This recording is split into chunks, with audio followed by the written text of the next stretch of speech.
Logic games was my worst section back when I first started studying for the LSAT, and they were a major reason why I was stuck in the low 150s for far too long. I would have gotten my 175 much more easily if they hadn't been on the test. So for me, removing logic games would have increased my LSAT score, and I imagine the same is true for many other humanities majors like myself. For me personally, I majored in political science. I know many of you out there did as well. Now, I was a splitter applicant, not by choice, of course, but because I had a low GPA, I had to make up for it with a high LSAT score, and that motivation fueled me to put in the work necessary for me to get a 175 on LSAT test day. The good news is that if you're a splitter, you can make up for a low GPA by getting a higher LSAT score. Let's take a look at placing the LSAT in the context of the law school admissions process as a whole. The three biggest factors in admissions are your LSAT score, your GPA, and your application essays. Now, most law schools publish their law school admission indices, meaning their calculations or their formulas of how they weigh LSAT relative to GPA. And the good news is they weigh LSAT scores a lot more heavily. So, meaning if you've got a relatively lower GPA, you can make up for it with getting a higher LSAT score since LSAT is weighed more heavily. Now, if we look at the T14 law schools, all of them have GPA medians of 3.8 to 3.9. So if your GPA is below a 3.8, you're going to want to make up for it with a relatively higher LSAT score. Now, the T14 LSAT medians are all 170 to 175. So if you're below a 3.8, you want to be at least 173, 174 to have a decent shot at getting in to those T14 law schools. Whether you like it or not, unfortunately, law school application essays matter a whole lot less.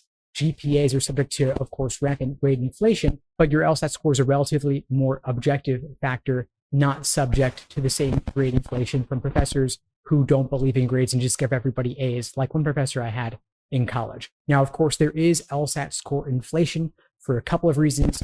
One is the previous LSAT flex format made it a lot easier for students to get high LSAT scores because LSAC underestimated how much easier the temporary flex format would be. There's also a lot of LSAT score inflation due to LSAC becoming a lot more liberal in granting accommodations like extra time in recent years.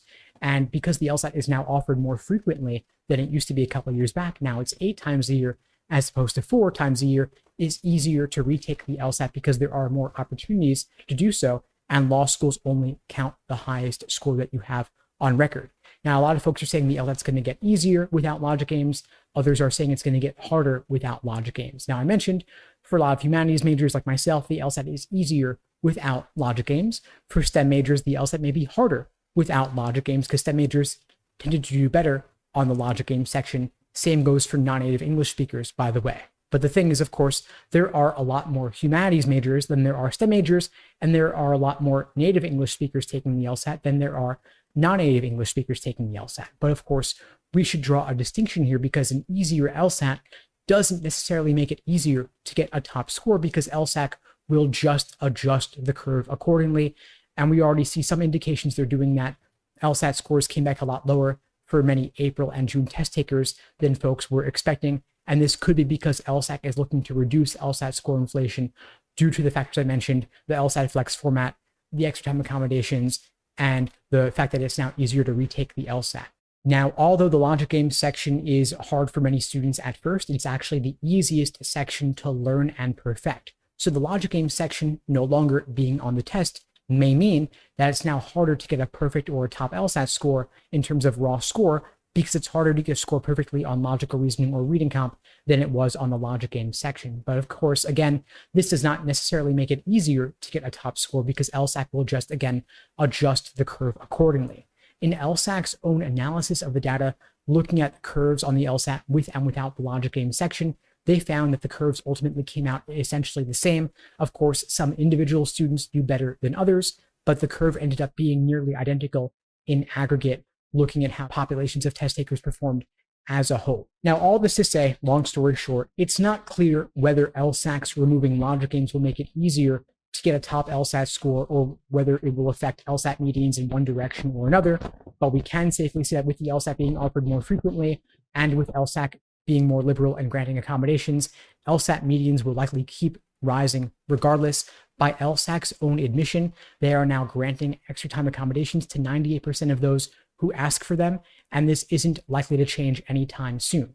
Now, one factor you can impact, of course, is that you can narrow your focus on the LSAT prep to logical reasoning specifically, because with the removal of the logic game section and that section being replaced with a second scored logical reasoning section, it's now 2/3 of the test. So you can narrow your focus and focus at least 2/3 of your time on the logical reasoning section.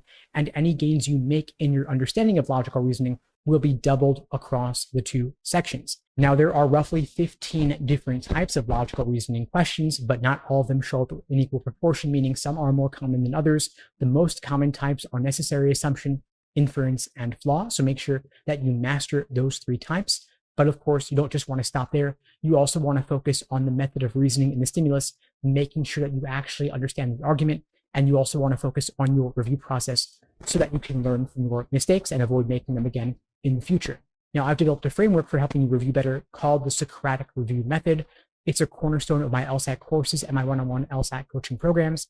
If you're interested in finding out more, check out the link below the video to book a call with me and my team. We'd be glad to help you out. And of course, you can end up logic games all you want. I'm certainly sad to see logic games go as well, but it is what it is. And the good news is that law schools won't care which version of the test you took, with the games or without. It's all the same to them, and they don't mind if you retake the LSAT because, again, they only take the highest score on records. And so for this reason alone, I actually recommend that everyone retake the LSAT if possible, because through luck alone, you could do a few points better. If so, great. And if you don't, no big deal at all. Anyway, folks, that's all for now. In the meantime, I'll wish you all the best and take care.